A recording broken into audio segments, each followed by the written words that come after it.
আকাশবাণী খবর পড়ছি প্রিয়া বিশ্বকর্মা। প্রথমে বিশেষ খবর।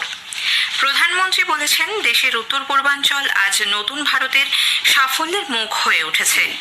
লোকসভা নির্বাচনের প্রথম পর্যায়ে 102টি আসনে 1625 জন প্রার্থী প্রতিদ্বন্দ্বিতার আসরে রয়েছেন।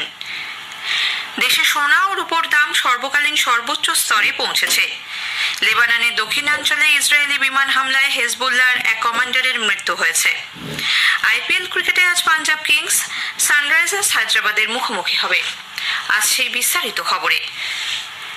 প্রধানমন্ত্রী নরেন্দ্র মোদী বলেছেন, দেশের উত্তর পূর্বাঞ্চল আজ নতুন ভারতের সাফল্যের মুখ হয়ে উঠেছে। বিগত 5 বছরে এই অঞ্চলের উন্নয়নে যে পরিমাণ বিনিয়োগ করা হয়েছে তা কংগ্রেসের আমলের চেয়ে 4 গুণ বেশি। একটি সংবাদপত্রকে দেওয়া সাক্ষাৎকারে শ্রী মোদী বলেন, বিগত দশকে উত্তর পূর্ব ভারতের পরিকাঠামোগত উন্নয়নের ফলে এই অঞ্চল দেশের বাকি অংশের সঙ্গে যুক্ত হয়েছে।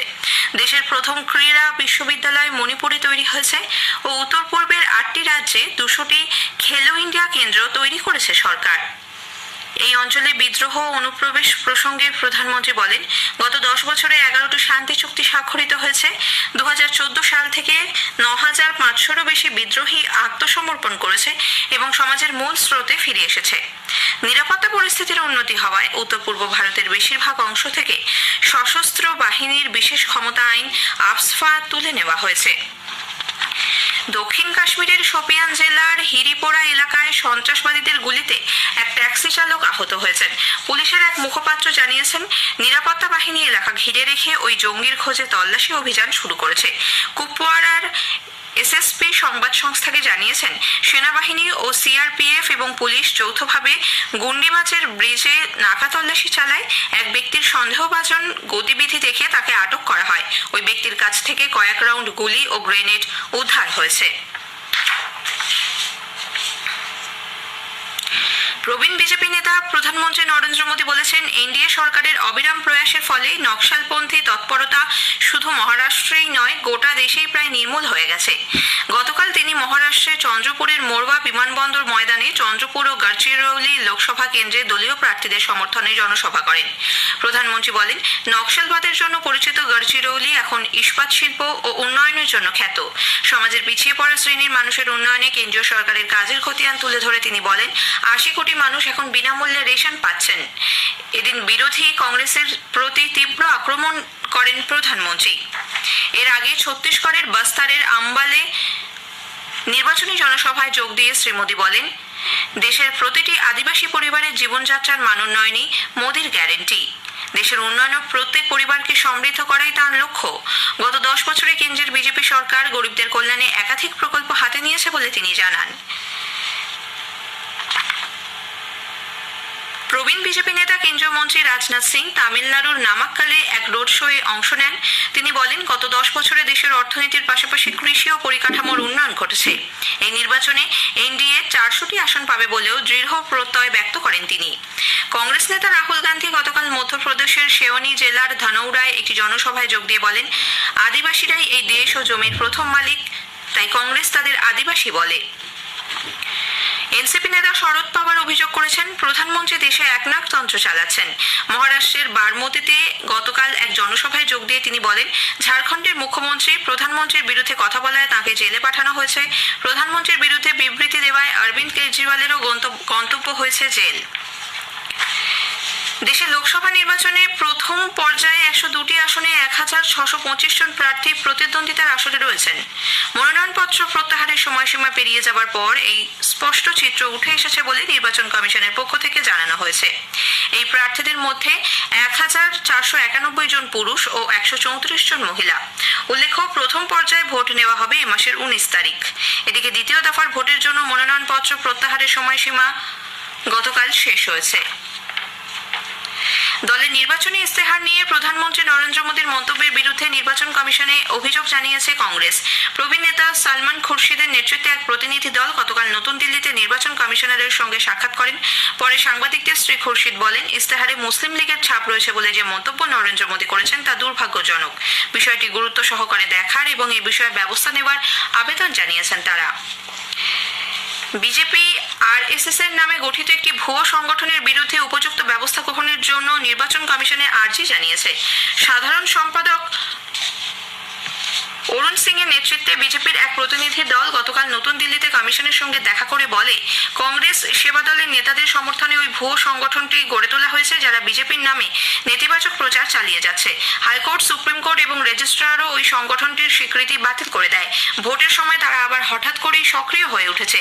এরা নির্বাচনী আচরণবিধি ভঙ্গ ও ভারতীয় দণ্ডবিধির বিভিন্ন ধারা লঙ্ঘন করছে বলেও শ্রী সিং উল্লেখ করেন।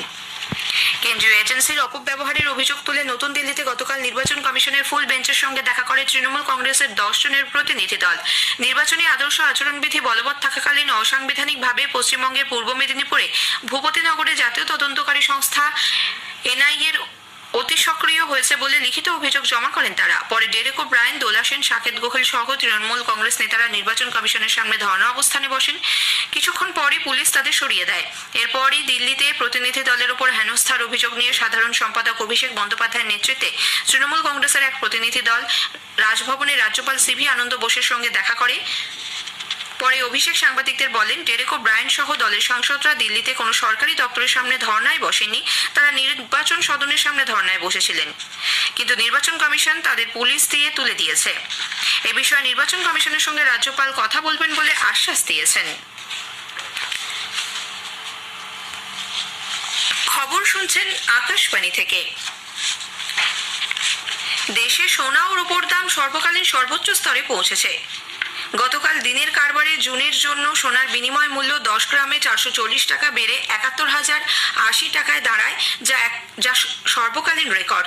রূপোর বিনিময় মূল্য মেয়ের জন্য প্রতি কেজিতে বেড়ে দাঁড়িয়েছে 82,109 টাকা। বর্তমানে ভূ রাজনৈতিক অস্থিরতার প্রেক্ষাপট এবং আন্তর্জাতিক কেন্দ্রীয় ব্যাংকগুলির ক্রমাগত সোনা কেনার ফলেই এই মূল্য বৃদ্ধি বলে মনে করা হচ্ছে।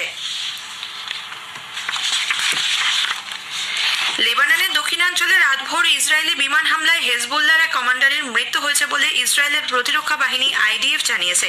গতকাল সে দেশের সামরিক বাহিনী জানায়, সুলতানিয়া এলাকায় এই অভিযানে হেজবুল্লাহর রাদওয়ান বাহিনীর কমান্ডার আলী আহমেদ হোসেন এবং আরও 2 সদস্য নিহত হয়েছে।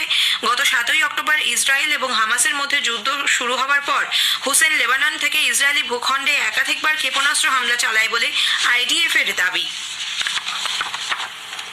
ঈদ উপলক্ষে ভারত ও বাংলাদেশের মধ্যে চলাচলকারী 2টি ট্রেন মৈত্রী এক্সপ্রেস ও খুলনা বন্ধন এক্সপ্রেস সাময়িকভাবে বাতিল করা হয়েছে। কলকাতা থেকে ঢাকা এবং ঢাকা থেকে কলকাতাগামী মৈত্রী এক্সপ্রেস 17ই এপ্রিল পর্যন্ত বন্ধ থাকবে, তবে 11ই এপ্রিল দুদিকের এই পরিষেবা চালু থাকবে।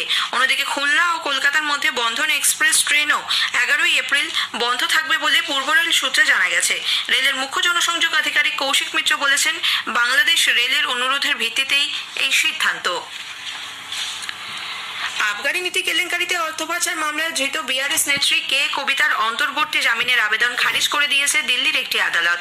ছেলের পরীক্ষা থাকায় নৈতিক ও মানসিক সমর্থনের প্রয়োজনীয়তার কথা উল্লেখ করে গত বৃহস্পতিবার অন্তর্বর্তী জামিনের আবেদন জানিয়ে আদালতের দ্বারস্থ হন তেলেঙ্গানার প্রাক্তন মুখ্যমন্ত্রী কে চন্দ্রশেখর রাওয়ের কন্যা। ইডি এই আবেদনের বিরোধিতা করে জানায়, কবিতা মামলা তথ্য প্রমাণ নষ্ট করেছেন এবং সাক্ষীদের প্রভাবিত করেছেন। তারপরে বিশেষ সিবিআই আদালতের বিচারক কাবেরী বাওয়েজা জামিনের আর্জি খারিজ করে দেন। চেন্নাইয়ের এম এ চিদম্বরম স্টেডিয়ামে আইপিএল ক্রিকেটে Chennai super kings Kolkata knight রাইডার্সকে 7 উইকেটে হারিয়ে দিয়েছে। 138 রানের লক্ষ্য তাড়া করে গতকাল 14 বল বাকি থাকতেই 3 উইকেটে 141 রান তোলে চেন্নাই। অধিনায়ক ঋতুরাজ গায়কোয়াড় 67 রানে অপরাজিত থাকেন। এর আগে প্রথমে ব্যাট করে নির্ধারিত 20 ওভারে 9 উইকেট হারিয়ে কলকাতা নাইট রাইডার্স করে 137 রান। শ্রেয়াস আইয়ার সর্বোচ্চ 34 রান করেছেন। চেন্নাইয়ের রবীন্দ্র জাদেজা 18 রানে 3 এবং তুষার দেশপান্ডে 31 রানে সমসংখ্যক উইকেট দখল করেন। জাদেজা ম্যাচের সেরা হয়েছেন। পাঞ্জাবের মুলানপুরের মহারাজা যাদবেন্দ্র সিং আন্তর্জাতিক স্টেডিয়ামে আজ আইপিএল এর ম্যাচে পাঞ্জাব কিংস সানরাইজার্স হায়দ্রাবাদের মুখোমুখি হবে। খেলা শুরু সন্ধ্যে 7:30টায়। দুটি দলই 4টি করে ম্যাচ খেলেছে, 2টি করে ম্যাচে জয়ী হয়েছে। পাঞ্জাব শেষ ম্যাচে গুজরাটকে 3 উইকেটে হারিয়ে দেয়। সানরাইজার্স শেষ ম্যাচে চেন্নাই সুপার কিংসকে 6 উইকেটে হারিয়ে দেয়। শেষ করার আগে খবরের বিশেষ কিছু অংশ আরও একবার। প্রধানমন্ত্রী বলেছেন, দেশের উত্তর পূর্বাঞ্চল আজ নতুন ভারতের সাফল্যের মুখ হয়ে উঠেছে। লোকসভা নির্বাচনের প্রথম পর্যায়ে 102টি আসনে 1625 জন প্রার্থী প্রতিদ্বন্দ্বিতার আসরে রয়েছেন। খবর শেষ হলো।